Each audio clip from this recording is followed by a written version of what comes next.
নমস্কার, এখন আমি সুকুমার রায়ের খিচুড়ি কবিতাটি পাঠ করে শোনাবো। হাসছিল সোজারু ব্যাকরণ মানি না, হয়ে গেলে হসচারু কেমনে তা জানি না, বক কহে কচ্ছপে বাহবা কি ফুর্তি,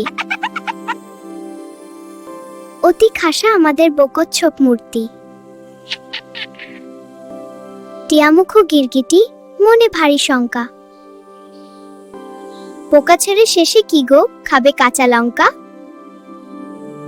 ছাগলের পেটে ছিল না জানি কি ফন্দি,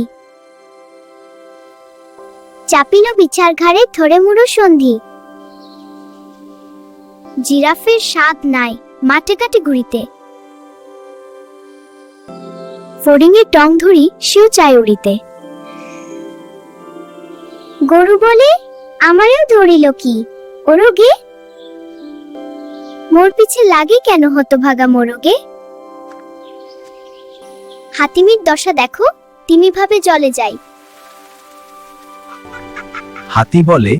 এই বেলা জঙ্গলে চল ভাই, সিংহের সিং নেই এই তার কষ্ট, হরিণের সাথে মিলে সিং হলো স্পষ্ট।